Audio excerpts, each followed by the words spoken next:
अस्सलाम वालेकुम। Pakistan defence analysis में खुशामदीद। एच.एस. सूटे ने एक और आर्टिकल लिखा है जिसमें पाकिस्तान की मेजर सबमरीन्स के हवाले से उन्होंने मज़ीद डिटेल्स फराहम की हैं। ये सारी इन्फॉर्मेशन एक तरह से या तो एक लीक की सूरत में निकली है या ऐसे इंटेंशनली पाकिस्तान नेवी की पासिंग आउट परेड में दिखाया गया है। वीडियो के अर्ली सेकेंड्स में एक मिस्टीरियस सबमरीन को देखा जा सकता है जो कि टारपोलिन से ढकी हुई है, और हालांकि मेजर सबमरीन ढकी हुई है, इसका मोल्ड और शेप जो है एच.एस. सूटन के मुताबिक उसी सैटेलाइट इमेज से मिलता है जो कि उस मेजर सबमरीन की ली गई थी।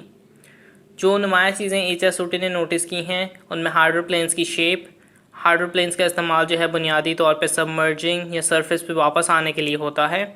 इसके अलावा एक सबमर्ज सबमरीन जो है अपनी डेप्थ भी इसी के ज़रिए कंट्रोल करती है।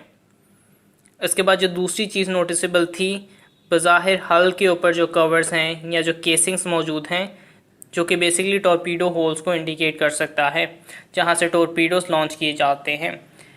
इनके लिए केसिंग्स के थ्रू उनको कवर किया गया है। एच.एस. सूटन के हिसाब से ये कॉस्मो सबमरीन की तरह के रोल को ही परफॉर्म करने के लिए बनाई जा सकती है जो कि हमारे एसएसजी के नेवल ब्रांच में इस्तेमाल होगी। मज़ीद इसमें इंटेलिजेंस, सर्वेलेंस, रिकॉनेसेंस जैसे मिशन भी परफॉर्म हो सकते हैं। वाल ये चीज़ बिल्कुल ठीक है कि मेजर सबमरीन को पाकिस्तान नेवी प्लान कर रही है, जो चीज़ परेशानी का बायस है कि कांस्टेंट सैटेलाइट इमेजेस मुस्तकबिल के प्लान्स को नुकसान पहुंचा सकते हैं। ये एक बहुत बड़ा कंसर्न है और इसके हवाले से प्रॉपर स्टेप्स जो हैं अभी से लेने चाहिए। इस चीज़ को रिपोर्ट किया जा रहा है कि पाकिस्तान आर्मी ने इंडियन बॉर्डर के पास अपने मच एंटिसिपेटेड यूजीवी यानी अनमैन्ड ग्राउंड व्हीकल को डिप्लॉय कर दिया है। ये यूजीवी या एनआरटीसी जिसे कह रहे हैं पिछले साल से बहुत ज़्यादा एंटिसिपेटेड है। आइडियाज़ में इसका ग्लिम्स हमें देखने को मिला था, और हालांकि आइडियाज़ में इन्फेंट्री फाइटिंग व्हीकल, वाइपर जैसी चीज़ें या ZF-1 स्टेल्थ ड्रोन जैसी चीज़ें भी हमें देखने को सामने आई थी, लेकिन ये एनआरटीसी जो है पहला प्रोडक्ट है जो कि अब हमें प्रैक्टिकल यूज़ में नज़र आ रहा है। इस यूजीवी को इंटेलिजेंस गैदरिंग या डिस्कवरिंग के लिए, टारगेट डिस्ट्रॉइंग के लिए या पेट्रोलिंग के लिए इस्तेमाल किया जा सकता है। ये बेसिकली रशियन प्लेटफॉर्म M की तरह है, उसी तरह का प्रोडक्ट जो है ये एक्सपेक्ट किया जा रहा है।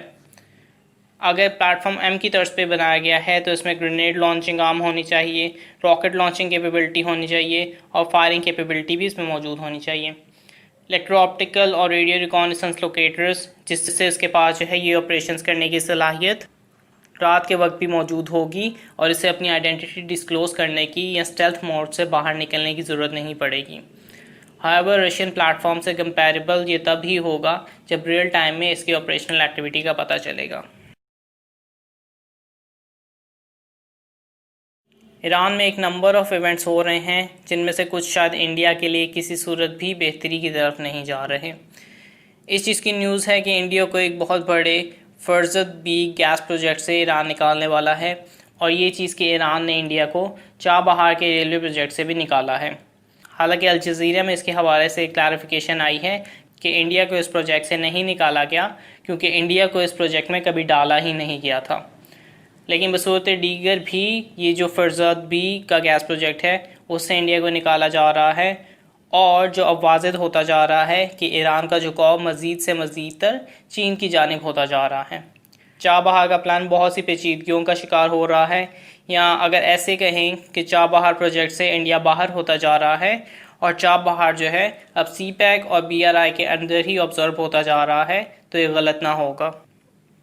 इंडिया का चूँकि ये प्लान था कि वो पाकिस्तान को बाईपास करके ईरान के थ्रू पूरे वेस्ट में पहुंच सकेगा, वो फिर से मुमकिन होता हुआ नज़र नहीं आ रहा।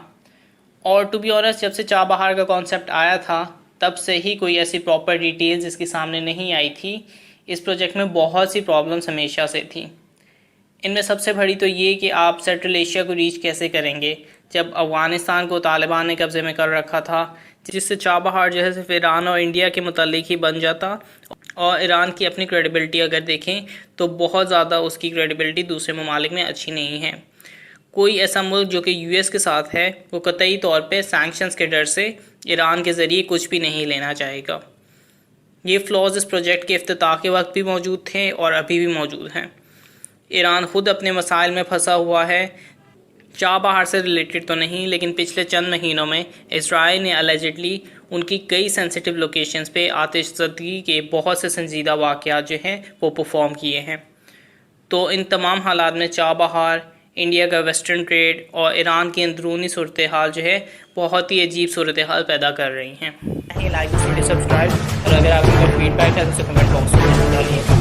तब तक के लिए पीस आउट, पाकिस्तान जिंदाबाद।